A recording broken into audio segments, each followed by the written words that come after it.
Okay, இந்த 123ஆம் சங்கீதம் ஆரோகண சங்கீதம் நம்மளுக்கு நல்லா தெரியும். அதாவது இந்த 120லிருந்து 136 வரைக்குமே அப்படியே அது ஆரோகண சங்கீதம். 134 வரைக்கும் அது ஆரோகண சங்கீதம். ஆரோகணம்னா நம்மளுக்கு நல்லா தெரியும், இஸ்ரவேல் ஜனங்கள் எல்லாம் தேவனை துதிக்கும்படிக்காக அவங்க ஆண்டவருடைய ஆலயத்திற்கு கடந்து செல்லுகிற வேளையில அவங்க பாடி துதிக்கிற ஒரு விஷயம் தான் ஆரோகண சங்கீதம். இந்த சங்கீதத்துல இது ஒரு சீரீஸ் அப்படின்னு சொல்லி பார்க்கலாம். அதாவது 120வது சங்கீதத்துல இருந்து இந்த ஆரோகண சங்கீதம் ஆரம்பிக்கிறது. இந்த 120வது சங்கீதத்தை பார்த்தீங்கன்னு வச்சுக்கோங்களேன், அது எப்படி ஆரம்பிக்கும்னா, என்னுடைய நெருக்கத்துல நான் அவங்களை நோக்கி கூப்பிட்டேன் அப்படின்னு சொல்லி அவங்க ஆரம்பிப்பாங்க. அதுக்கப்புறம் எனக்கு ஒத்தாசை வரும் பர்வதங்களுக்கு நேராக என்னுடைய கண்களை நான் ஏறெடுக்கிறேன்னு சொல்லி பாடுவாங்க. அதுக்கடுத்தது பார்த்தீங்கன்னா, நாங்க கர்த்தருடைய ஆலயத்திற்கு போவோம் வாங்கன்னு சொல்றப்ப எங்களுக்கு அவ்வளவு சந்தோஷமா இருந்ததுன்னு சொல்லி சொல்லுவாங்க. அது சொல்லிட்டு அடுத்ததாக ஒரு விண்ணப்பம் எப்படி வைக்கிறாங்க அப்படின்னா, பரலோகத்தில் வாசமா இருக்கிறவரே அப்படின்னு சொல்லி இந்த சங்கீதத்தை ரொம்ப அழகா சொல்லியிருக்கிறாங்க. இந்த சங்கீதத்துல எத்தனை வசனம் இருக்கு அப்படின்னா 4 வசனம் தான் இருக்கு. இந்த 4 வசனங்கள் நம்மளுக்கு என்ன ஒரு பெரிய விஷயத்த சொல்லிட போகுது அப்படின்னு பாத்தீங்கன்னா, உண்மையாகவே இந்த 4 வசனங்கள்ல அத்தனை அர்த்தங்களை நம்ம பார்க்க முடியுது. இதுதான் இதோட ஹிஸ்டாரிக்கல் பேக்ரவுண்ட். இது எருசலேம் தேவாலயத்துல, அதுவும் இந்த சங்கீதம் பாடப்படுகிற அந்த ஒரு சூழ்நிலை எப்படின்னா, கடைசி வசனங்கள் 3வது 4வது வசனங்கள் பார்த்தீங்கன்னா, எங்களுக்கு இறங்கும் கர்த்தாவே நிந்தையினால் மிகவும் நிறைந்திருக்கிறோம். நிந்தையினால நிறைந்திருக்கிறோம் அப்படின்னு அவங்க சொல்லல, நிந்தையினால் மிகவும் நிறைந்திருக்கிறோம். அப்போ இந்த மிகவும் நிறைந்திருக்கிறது அப்படிங்கிறது எந்த ஒரு அனுபவத்தை குறிக்கும் அப்படின்னு சொல்லி பார்த்தீங்கன்னா, நம்ம சாப்பாடு ஒரு பசியா இருக்கிறவன் ஃபுல்லா சாப்பாடு சாப்பிட்டதுக்கு அப்புறம் அவன் கிட்ட கேட்டீங்கன்னா, இதுக்கு மேல என்னால முடியாதுப்பா, நான் ஃபுல்லா இருக்கேன் அப்படின்னு சொல்லுவான் பாத்தீங்களா. அதுதான் இந்த மிகவும் நிறைந்திருக்கிறதுங்கிற வார்த்தையை குறிக்கிறது.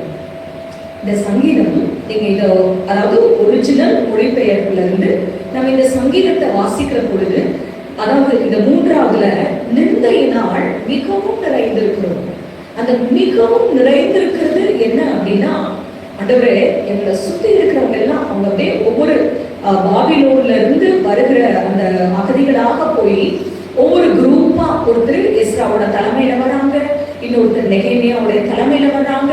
இவங்க எல்லாரும் ஒவ்வொருத்தராக அப்படியே வருகிற வேளையில ஜனங்கள் எல்லாம் அவங்கள நிந்திக்கிறாங்க. எல்லாம் ஆலயத்திற்கு போறாங்களாமா, இவங்கெல்லாம் ஆலயத்திற்கு போறாங்களாமா, பாரு எப்படி இவ்வளவு நாள் அகதிகளா இருந்துட்டு இன்றைக்கு ஆலயத்திற்கு போறாங்க அப்படின்னு சொல்லி அவ்வளவு நிந்தையினால நிறைந்திருக்கிற நேரத்துல அவங்க இந்த சங்கீதத்தை சொல்லி சொல்லி பாடுவாங்களாம். அப்ப யோசிச்சு பாருங்க, அந்த நிந்தை அப்படிங்கிறது எவ்வளவு ஒரு மோசமான ஒரு விஷயம் இல்ல. அப்படியே நம்ம ஒருத்தர் அப்படியே போட்டு நொறுக்கி, இதுதான் பாரு அதனாலதான் இவன் அனுபவிக்கிறான் தெரியுமா அப்படிங்கறதெல்லாம், அந்த ஒரு வார்த்தைகள் ஒரு மனிதனை அப்படியே கசக்கி பிழிச்சிடும். அந்த ஒரு சூழ்நிலையில தான் இந்த சங்கீதம் பாடப்படுகிறது. இந்த சங்கீதத்தை பாடினது நமக்கு தெரியும், தாவீது ராஜா. இந்த சங்கீதத்திற்கு ஒரு பெயர் வைப்போம் அப்படின்னு சொல்லி பார்த்தீங்கன்னா, விழிகளின் சங்கீதம் அப்படின்னு சொல்றாங்க. விழிகளின் சங்கீதம். ஏன் இத விழிகளின் சங்கீதம் அப்படின்னு சொல்றாங்கன்னா, யாருடைய கண்கள் நம்ம யாரை பார்த்திருக்கிறது அப்படிங்கிறத குறித்து இதுல ரொம்ப அழகா சொல்றாங்க. யாருடைய கண்கள் யாரை பார்த்திருக்கிறது. 1வது வசனம் சொல்லுகிறது, பரலோகத்தில் வாசமா இருக்கிறவரே உங்களிடத்திற்கு என் கண்களை ஏறெடுக்கிறேன். எங்கேயாவது பரலோகத்துலதான் தேவன் இருக்கிறாருன்னு சொல்லி நம்ம வசனம் அதற்கு நமக்கு ரெஃபரன்ஸ் இருக்கா? பரலோகத்துலதான் தேவன் இருக்கிறாங்க அப்படின்னு சொல்லி நம்ம அந்த ரெஃபரன்ஸ் எங்கேயாவது இருக்கா? இருக்கு. Very good. பரமண்டலங்கள் இருக்கிற எங்கள் பிதாவே, இந்த ஜெபத்தை யார்தான் கத்துக் கொடுத்தது? ஏசப்பா கத்துக் கொடுத்திருக்காங்க. இந்த ஜெபத்தை தன்னுடைய சீஷர்களுக்கு ஏசப்பா கத்துக் கொடுத்திருக்காங்க. பரமண்டலங்களில் இருக்கிற எங்களுடைய பரமபிதாவே, our Father who art in heaven, பரலோகத்தில் இருக்கிறவரே அப்படின்னு சொல்லி. அது மாத்திரம் இல்ல, நம்மளுடைய முற்பிதாக்கள் கூட அப்படிதான் ஜெபித்திருக்கிறாங்க. சொல்றாங்க இல்லைங்களா? நம்முடைய முற்பிதாக்கள் கூட, நம்முடைய முற்பிதாக்கள் யாரு? ஆபிரகாம், ஈசாக்கு, யாக்கோபு, இவங்க எல்லாமே பரலோகத்தில் இருக்கிற எங்கள் தேவன், அந்த தேவனை நோக்கிதான் பரலோகத்தில் இருக்கிறவரே அப்படின்னு சொல்லி தங்களுடைய கண்களை பரலோகத்திற்கு நேராக ஏறெடுத்திருக்கிறாங்க. இந்த 120வது சங்கீதத்திலிருந்து நீங்க பாத்தீங்கன்னா 120 என்ன சொல்றாங்க? ஆண்டவரே, நெருக்கத்துல நாங்க உங்களை நோக்கி பார்க்கிறோம். அடுத்தது எனக்கு ஒத்தாசை வரும் பர்வதத்திற்கு நேராக என்னுடைய கண்ணை திருப்புறார். அடுத்தது கர்த்தருடைய ஆலயத்திற்கு போவோம். இப்ப அதுக்கு அடுத்த ஸ்டேஜுக்கு வந்துட்டாங்க. பரலோகத்துல பரிசுத்த பர்வதத்தை அவங்க பார்க்கல, அந்த பர்வதத்திற்கும் மேலாக தேவனா இருக்கிற பரலோகத்தில் இருக்கிற தேவனை அவங்க நோக்கி பார்க்கிறாங்க.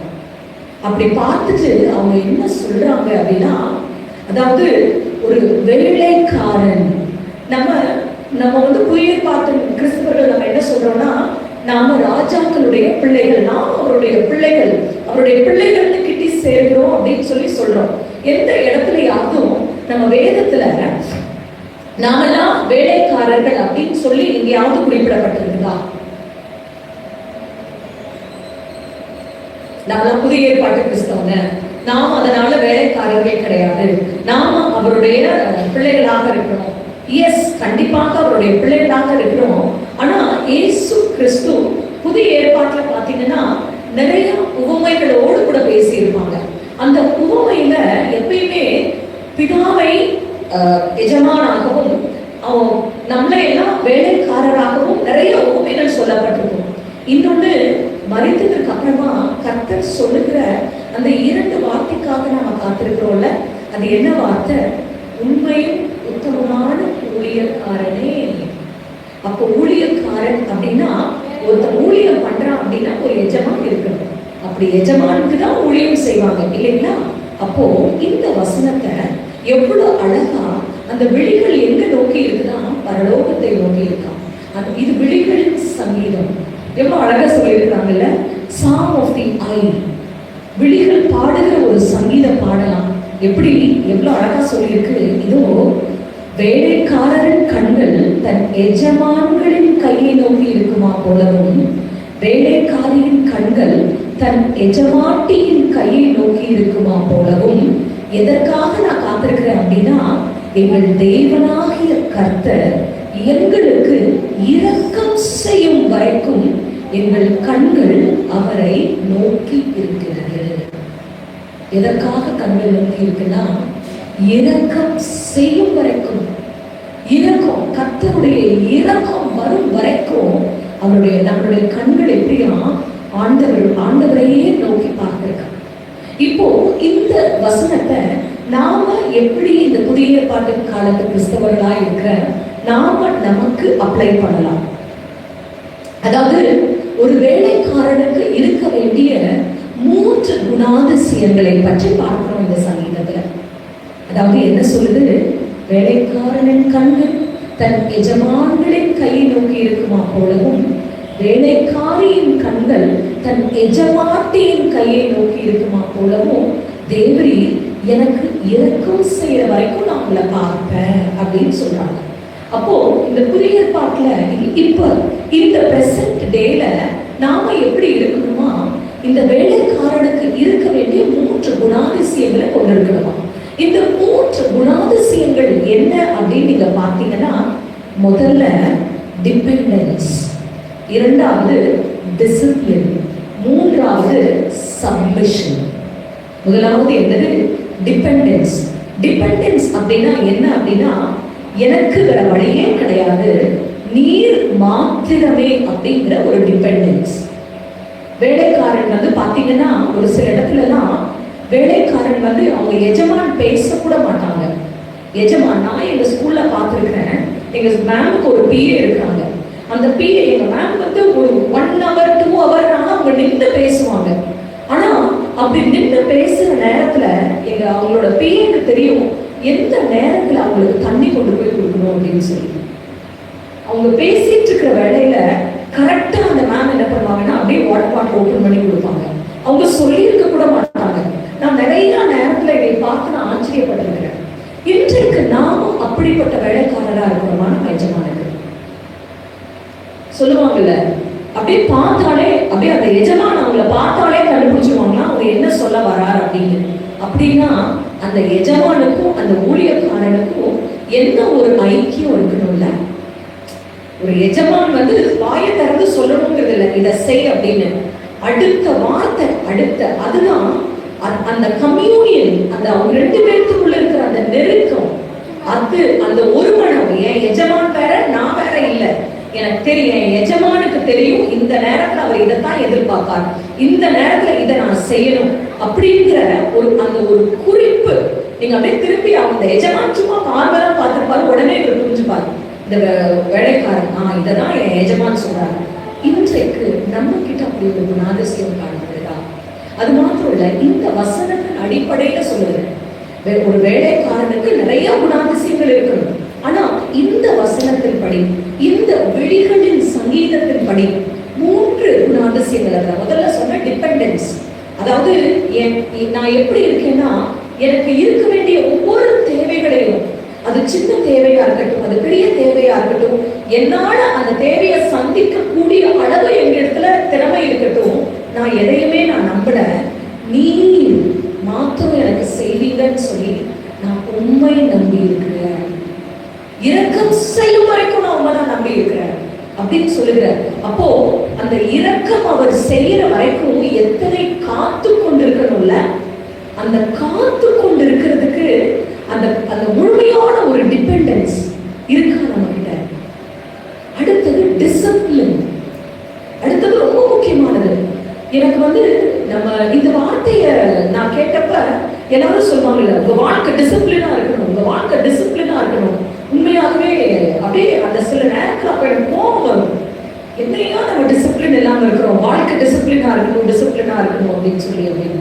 ஆனா நம்மளுடைய தேவன் எப்படிப்பட்ட தேவனா, he is a God of discipline and order.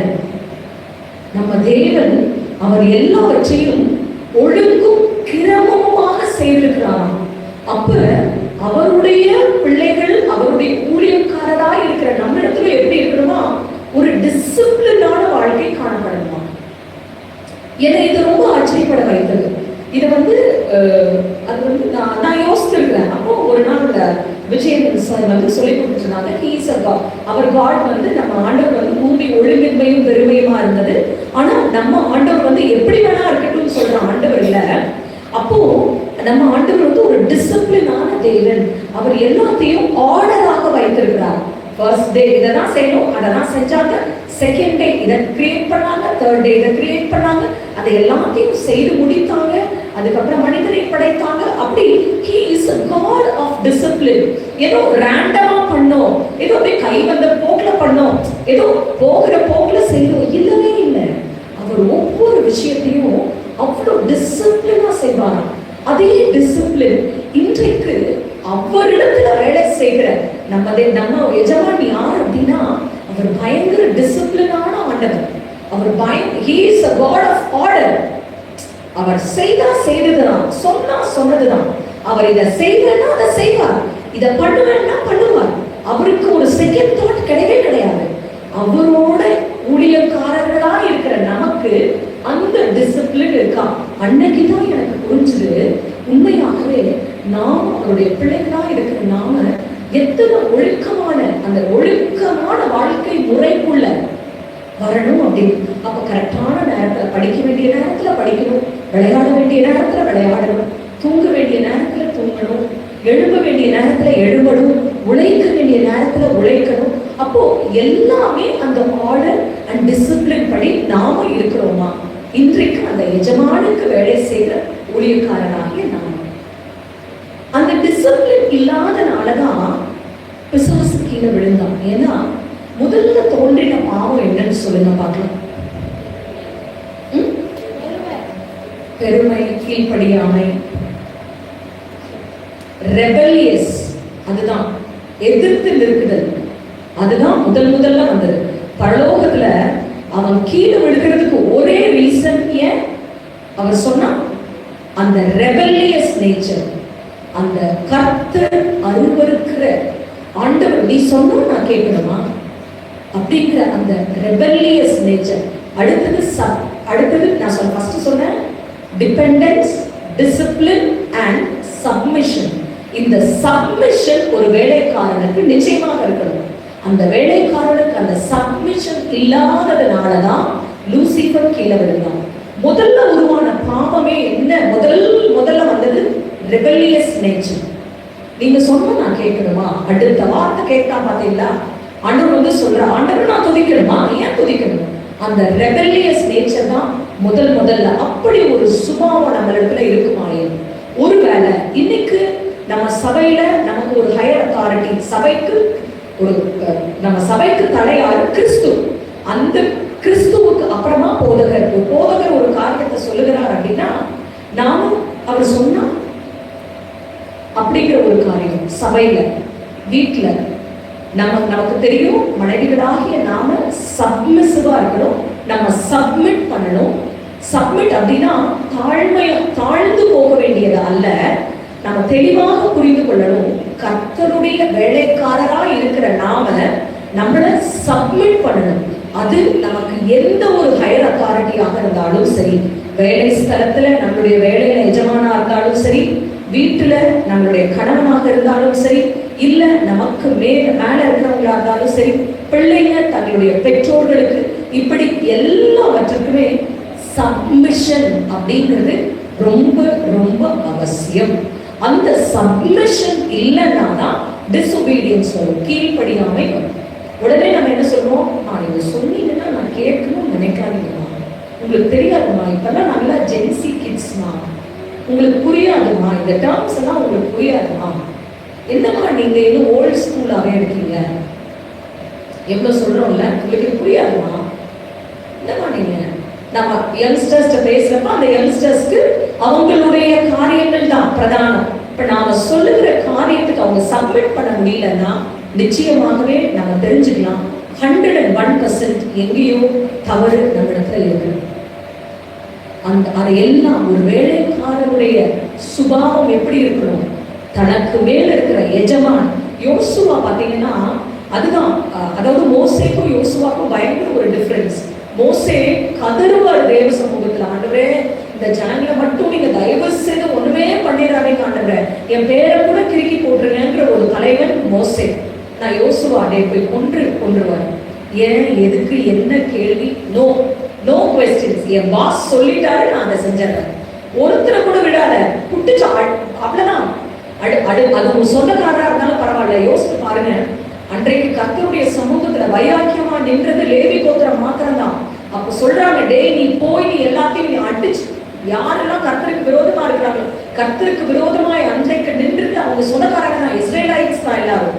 ஆனாலும் யாரையுமே பார்க்கல, சொன்னதுதான். அந்த ஒரு கீழ்ப்படிதல், அந்த ஒரு சப்மிஷன் இன்னைக்கு நம்மளிடத்துல இருக்குமா? இன்றைக்கு இந்த என்னுடைய வாழ்க்கையில இன்னைக்கு பிரசன்ட் டே இதை நான் அனலைஸ் பண்ணி பார்ப்பேன். நானும் ஆண்டவரே 4 வசனங்கள் தான், ஆனா எனக்கு 100% தெரியும் இந்த சங்கீதத்தை தான் ஆண்டவர் வந்து தியானிக்க சொல்றாங்க. எனக்கு இந்த சங்கீதத்தை குறிச்சு நானும் யோசித்துட்டே இருக்கேன். ஆண்டவரே என்ன ஆண்டவரே, என்னங்க சொன்னா, நீங்க என்ன சொல்ல நினைக்கிறீங்க, நீங்க என்ன சொல்ல விரும்புகிறீங்க, நீங்க என்னோடு கூட என்ன பேச நீங்க நினைக்கிறீங்க? அப்பதான் ஆண்டவர் சொன்னாங்க 3 காரியங்கள்: டிபெண்டன்ஸ், டிசிப்ளின், சப்மிஷன். ஒரு வேலைக்காரன் எப்படி, அதுவும் சாதாரணமாக இரக்கம் செய்யும் வரைக்கும், அப்ப அவன் எவ்வளவு வெயிட் பண்ணியிருப்பான். காத்திருப்பது சாதாரணமான ஒரு விஷயம் இல்லைங்க. காத்திருப்பது எவ்வளவு ஒரு கடினமான ஒரு காரியம் தெரியுமா? உண்மையாகவே காத்திருப்பதுங்கிறது ரொம்ப கஷ்டம். ஆண்டவருடைய சமூகத்துல அந்த காத்திருப்புக்குள்ள, அந்த காத்திருப்பு, அதாவது அந்த காத்திருக்கிற வேலையில எத்தனை நிந்தைகள் தெரியுமா? எத்தனை நிந்தை வரும் தெரியுங்களா? அதுதான் நிந்தையினால மிகவும் நிறைந்திருக்கிறோம் அப்படின்னா. அதான் சொன்னேன் ஒரு எக்ஸாம்பிள். ஒருத்தர் தண்ணி தாகமா இருக்கான், அந்த தண்ணி தாகமா ஒருத்தர் வந்து தண்ணி கேட்கிறான்னா, அவளுக்கு நீங்க தண்ணி கொடுக்குறீங்க அப்படின்னா அவன் தண்ணிய குடிச்சிட்டு அப்பா அப்படின்னு ஒரு நிறைவு வரும் பாத்தீங்களா? அந்த நிறைவு தான் இந்த இடத்துல சொல்றாங்க. அப்ப யோசித்து பாருங்க, தாவீது ராஜா எப்பேற்பட்ட நிந்தையினால அன்றைக்கு நிறைந்திருந்திருப்பார். அதுக்கு மேல ஒண்ணுமே இல்லை, சாச்சுரேஷன் பாயிண்ட். இதுக்கு மேல நீங்க நிந்தையை கொடுக்கவே முடியாது. மிகவும் நிறைந்திருக்கிறோம் ஆண்டவர்.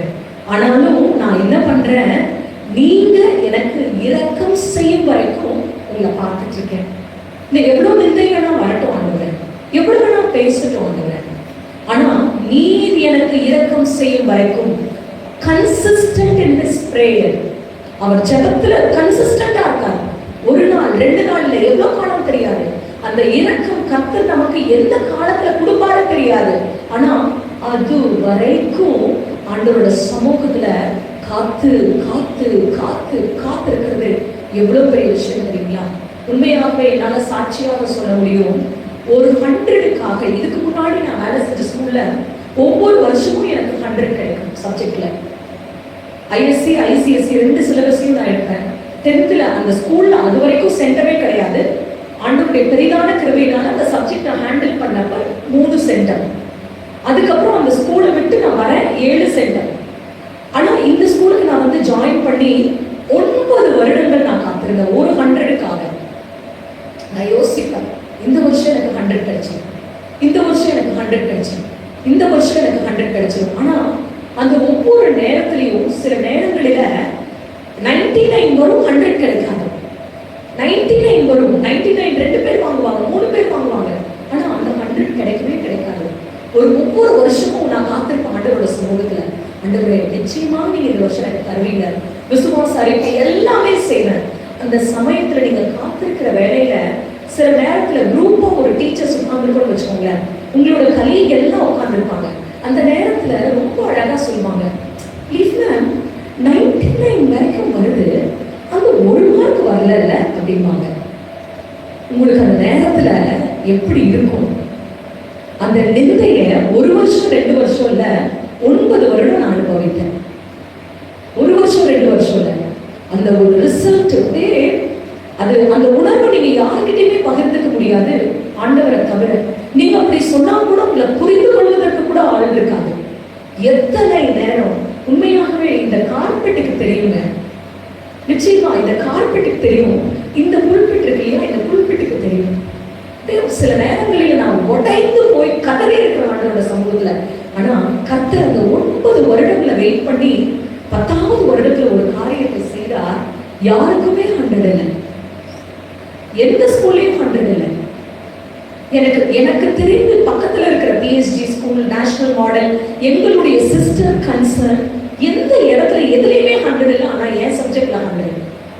அப்பதான் நான் யோசித்து பார்த்தேன், ஒரு மனிதன், ஒரு கர்த்தர் தன்னுடைய வாக்கு தத்தத்தை நிறைவேற்றும்படி கர்த்தருடைய சமூகத்துல நான் காத்திருந்ததுனால அல்ல, இப்ப கூட நான் சொல்றேன், நான் காத்திருந்ததுனால அல்ல, என் தேவன் அவர் he is faithful, அவர் எனக்கு கொடுத்த வாக்கு தத்தத்தில் அவர் உண்மையுள்ளவராய் இருந்தபடினால எனக்கு இந்த நன்மையை செய்தார். இப்ப கூட நிச்சயமாக நான் இந்த இடத்துல இருந்து என்னால தைரியமா சொல்ல முடியும், தைரியமா சொல்ல முடியாது என்னுடைய அல்ல, இது கர்த்தர் கொடுத்தது, அவருக்கு தான் மகிமை. ஆனா அந்த இரக்கம் செய்யும் வரைக்கும் நம்ம காத்திருக்கிற அந்த காத்திருப்புல நீங்க கடந்து வருகிற அந்த நிந்தை, அந்த அவமானம், அது எல்லாவற்றையும் பொறுமையோடு கூட நம்ம சகித்து நம்ம வெயிட் பண்றோம் அப்படின்னா அந்த பரலோகத்துல வாசமா இருக்கிற தேவன் நிச்சயமாக உங்களையும் என்னையும் கண்ணோக்கி பார்ப்பார். ஒரு காலம் வரும், அந்த காலத்துல நிந்தையை கர்த்தர் புரட்டி போடுவார். வேலைக்காரனின் கண்கள். ஆனா நமக்கு தேவை அந்த 3 விஷயம் தான், டிபெண்டன்ஸ், டிசிப்ளின், சப்மிஷன். எல்லாவற்றுக்கும் அவரை சார்ந்து, ஆண்டவரே எனக்கு என்னவா இருக்கட்டும், என் பிள்ளைக்கு சுகமா இருக்கட்டும் ஆண்டவரே, என்னுடைய தேவைகளா இருக்கட்டும் ஆண்டவரே, மழை போல தேவைகளா இருக்கும், அநேக காரியங்கள் இருக்கு, என்னுடைய என்னால விசுவாசிக்க கூட முடியல, இதெல்லாம் நடக்கும் அப்படிங்கிறத ஒரு பாயிண்ட்ல நீங்க காத்திருந்து வெறுத்து போயிடுவோம். நம்ம நீங்க எப்ப செய்றீங்களோ செய்யுங்கன்னு சொல்லி அந்த மாதிரி ஒரு சூழ்நிலைக்குள்ள போகாம அவரையே நோக்கி பார்த்து நம்ம இருக்கிற வேலையில அந்த டிசிப்ளினான தேவனுக்கு ஊழியம் சேர்க்கிற நாம நம்மளுடைய வாழ்க்கையில ஒரு டிசிப்ளினாக இருக்கிற வேலையில கரெக்டான ஜெபம், நல்ல வேலை வாசிப்பு, எல்லாவற்றுக்கும் தாழ்மை, என் எஜமான் சொல்லுகிற கண்ண அசைவை, அவர் எனக்கு தெரியும் அவர் இதெல்லாம் என்கிட்ட சொல்ல போறாருன்னு அவரோடு கூட எனக்கு இருக்கிற ஐக்கியம், அந்த டிசிப்ளினான வாழ்க்கையும் சப்மிஷன், என்னுடைய ஹையர் அத்தாரிட்டி அது யாராக இருந்தாலும் சரி, அந்த ஹையர் அத்தாரிட்டிக்கு நான் சீனியர், நீ எனக்கே சொல்றியா, நான் எவ்வளவு வருஷம் இருக்க தெரியுமா, அதெல்லாம் இல்லாம, இல்லை என் ஹஸ்பண்ட்னா நீங்க சொல்லணுமா, இல்லை என் மாமியார்னா சொல்லணுமா, அதெல்லாம் எதுவுமே சொல்லாம நீங்க பேசுறீங்களா, ஓகே ரைட், நான் எல்லாத்துக்கும் சப்மிட் பண்றேன். நான் சப்மிட் பண்ணுகிற வேலையில இந்த உலக எஜமான் நம்மளை நினைக்கிறாரோ இல்லையோ, பரலோகத்துல வாசமா இருக்கிற அந்த எஜமான் நிச்சயமாக நம்மளுக்கு இரக்கம் செய்வார். ஏன்னா அவருடைய பேரு இரக்கத்தில் ஐஸ்வர்யம் உள்ள தேவன். அவர் இரக்கத்தில் ஐஸ்வர்யம் உள்ள தேவன். அவர் கருணை கண்ணன். நிச்சயமாக அந்த தேவன் நமக்கு இறங்குவார். இந்த கர்த்தருக்கு அவருடைய திராட்சை தோட்டத்துல வேலை செய்கிற வேலைக்காரர்கள் நாம நிச்சயமாக உண்மையாக நம்ம வேலை செய்கிற பொழுது எல்லாத்துக்கும் மேல நாம கர்த்தரை பார்க்கிற பொழுது உண்மையும் உத்தமமான ஊழியக்காரனே நீ வா, என்னோட சந்தோஷத்துக்குள்ள பிரவேசின்னு சொல்ற அந்த ஒரு அனுபவத்துக்குள்ள நிச்சயமாக நாம்